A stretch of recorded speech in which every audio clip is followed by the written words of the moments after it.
Hello everyone, SirMonkeySuit Zabi here, back again with Hunter x Hunter. We're on episode 122, and in the last episode we had Yuppie, who evolved and because of that kind of matured and gained this sort of sense of honour in a way. And because of that, some events had occurred.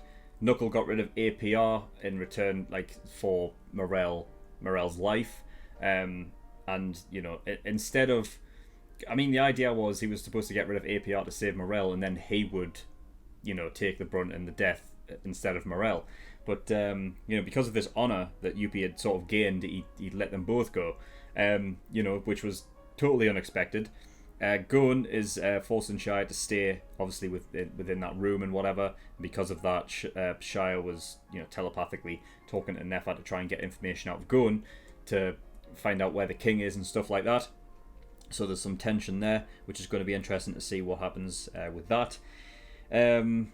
Morel got taken out of there by Nov, who's doing a good job getting people out of there and saved. Which, it's a surprise, because I didn't even talk about last episode about how I was sure that Morel was possibly going to, you can't be sure and then possibly.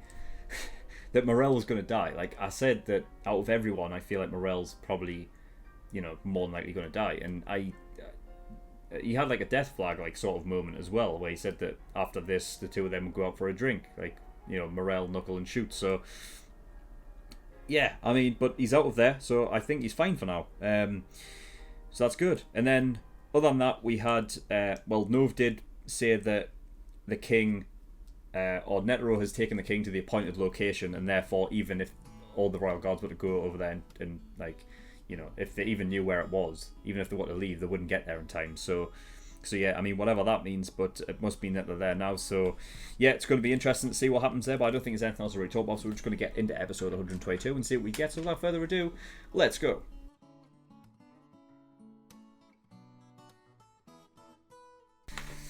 Episode 122, the fucking ended on a bloody cliffhanger that I wasn't expecting. Oh man, other episodes, it's this show doesn't creep up on me in terms of the cliffhangers a lot of the time, but that one fucking did. It didn't feel like 20 minutes had gone by in that at all. But oh well, it did, and there's nothing I can fucking do about it. So yeah, they went to a battleground in the middle of nowhere that was used for testing weapons of war and stuff like that.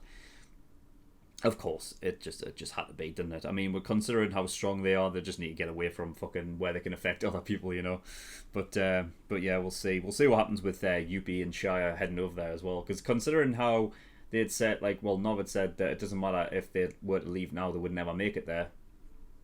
I did say that it's based upon if it can be ended as quickly as they think it would. Because it seems like they were all, even Netero was shocked. So, Netero said he has to finish it quick, and considering those attacks did nothing. The first one caught him off guard, so he had a bit of blood seeping out of his mouth. That was it, though. There's nothing, It's crazy how much the King's changed.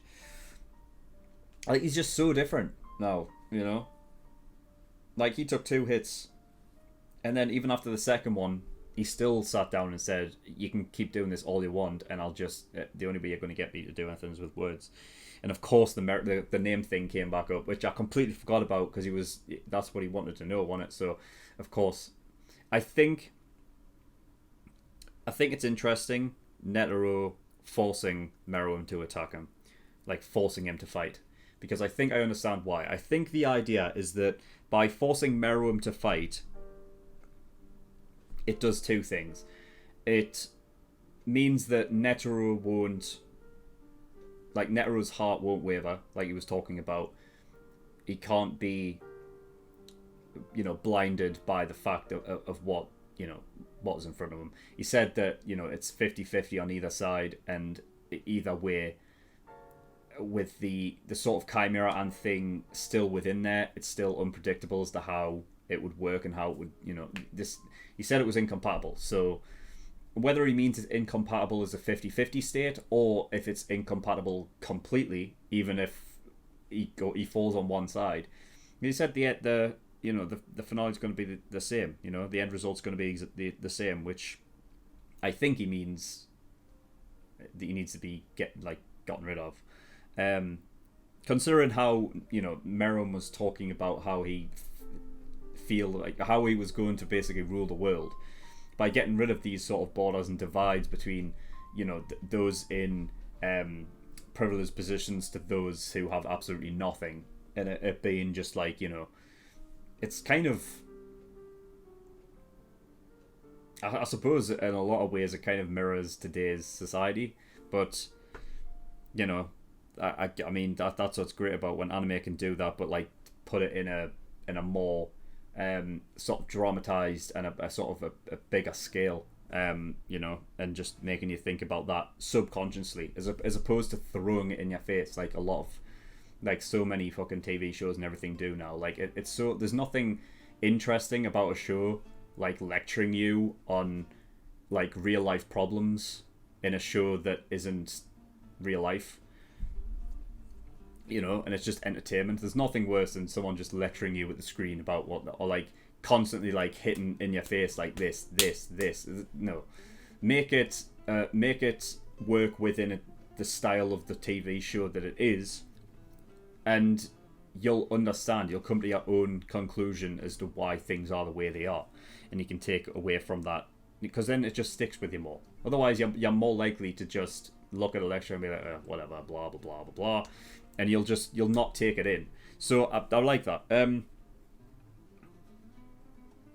And also, yeah, so basically by Netero forcing Meruem to come attack him does two things. So it forces him so his heart doesn't waver, and he basically takes his human side as like being good natured, and therefore he can't, like, he would give up. I don't think he would give up, but that leads into the next one, which is forcing himself to go all out, because I don't think Netero can truly go all out until he is like tested himself. I think that's the reason why he couldn't just let Meruem sit there and just pummel him with attacks, because they're like, it's like something that is subconscious within Netero, that if he's attacking a target that's not attacking him, that he's not going to be able to really unleash his true power, right? So I think it's a mixture of those two things as to why he's gotten him to attack him. And yeah, I fucking can't wait. It's going to be crazy. It really is. So yeah, there's that. The other thing as well that I feel like it's doing as well is the which sort of relates to, well, it kind of relates to every generation really, is the idea of the young sort of, like, I mean, calling him a newborn, I've said before that it's easy to forget that they are like practically infants in this world, but their sort of ideology about how they see the world and how it should be run versus the old and experienced who, like, it's like that whole thing of like the elderly people looking down on the young people because they're inexperienced and they don't know what. So when they hear the younger generation like speaking about how they should see the world, a lot of the older population, majority of them would see it as like, like naivety, or they don't like the idea of the change or anything like that. I feel like there's some of that in there, especially with Netero like basically saying, what was the fucking quote? He basically put him down for his for like his youth kind of thing, like, what did he say, like annoying newborn, whatever the fuck, irritating newborn, something like that, wasn't it? And it's like, I feel like that's what it is, and it's juggling that as well, so it's really cool. It's really, really awesome. So yeah, I mean, Meruem was basically saying that the idea was he wants to rule through fear at first because he feels like he understands that's how you get people to listen. And in a way, he's kind of right. It's not what we would consider ideal. Like, it would be great if you could just get a world or a society which would be able to be led by just, being nice and everything like that. But sometimes to get your point across, it ends up being like it will be forced by something like fear or something like that, to get them to do what you want. But that it's like, I guess he's what, like, I guess Merum's like a communist, I suppose. I guess that's what he's like.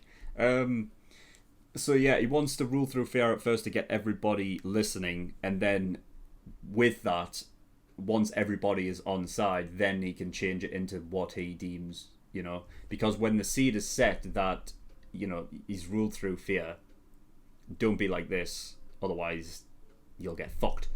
Then, he can do the, like, he can basically, it wipes the sort of slate clean because everybody's sort of under the same rules and everyone is sort of like a blank slate, and then he can build up society from there. So I guess in a way it is like sort of, in another way, like wiping out to start anew kind of thing, which is definitely something that happens a lot in shows, where it's like, you wipe something out to rebuild it. If there's an issue, you can't just keep fucking putting a plaster over it, so get rid of the whole fucking thing, put in a new one, kind of I guess that's the ideology he's kind of working with there. And yeah, it's interesting. There's so much change between them, and the only one that hasn't is Shia, which is why I think he's fucked. I just feel like he's going to get the brunt of something, whereas the others, I don't know. We'll have to wait and see. So yeah. Oh, what else? So back at the beginning, we had when Shia and in the tower, we had Neferpito basically talking normally, which is interesting because I thought Shia was talking telepathically at one point, but then this episode, right, when Neferpito was actually talking out loud, I recall something being said where was it the royal guards that can't talk telepathically? Wasn't that a thing? I'm sure it was. I'm positive it was, right? So how then? How did Shia do it?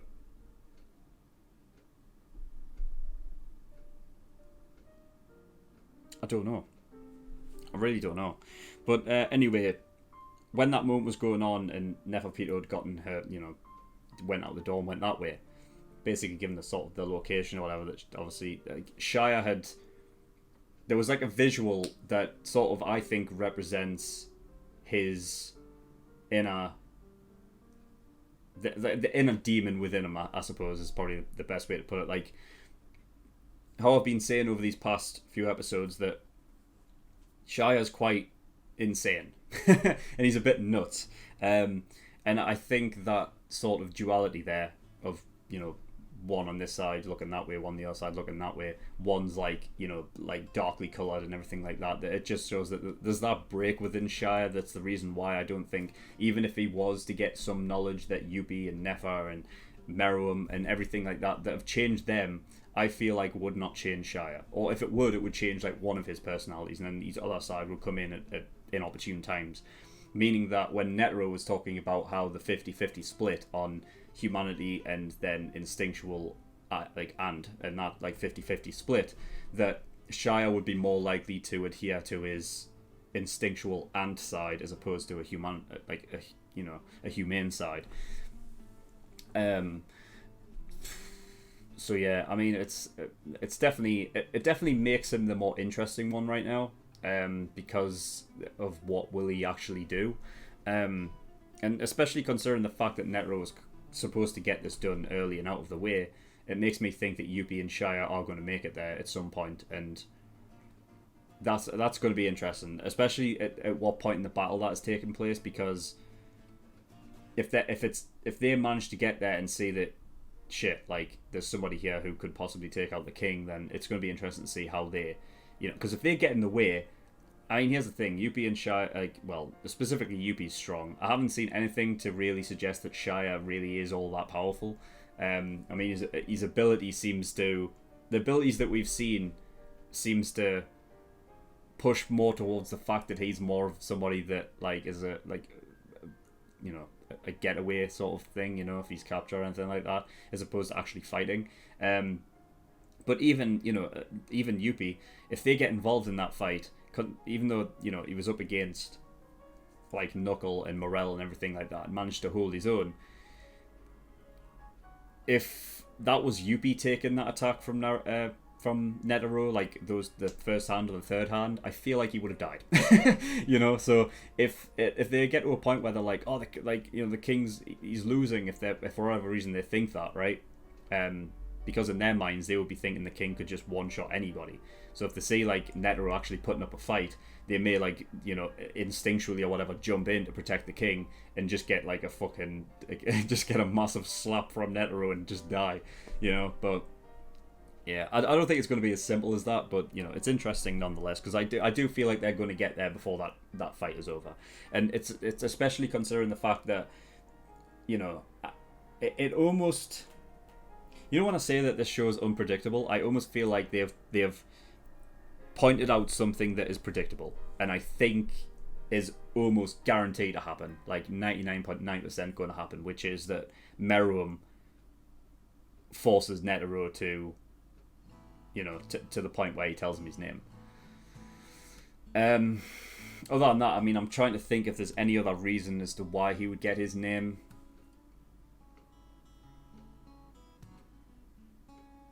I don't know. I don't think so, because even Netero said like that's it, like kind of like he's all in at this point. So I don't see a reason as to why he would go back on his word there, because Netero is that kind of character that wouldn't. So I don't know. I guess they could do a thing where it's like maybe like it doesn't matter what my name is. I don't know, because if they've already planted the seed of the 50-50 and he could like. Meruem could still go over to the other side, like back to his original roots, that maybe it could force him that way. Like, if it comes to a point where Netero is getting too much for Meruem, and the only way for Meruem to like survive, basically fight for his life, is to go back to that sort of instinctual thing, and then therefore that can turn into like this like little thing of Meruem basically saying like, oh well, it doesn't matter what my name is, you know what I mean, and I'm just the king, doesn't matter. The only reason why he asked what his name was and he was so interested in that whole thing was because he was turning at that point, and his more humane side was coming through. So I feel like it could go that way as well.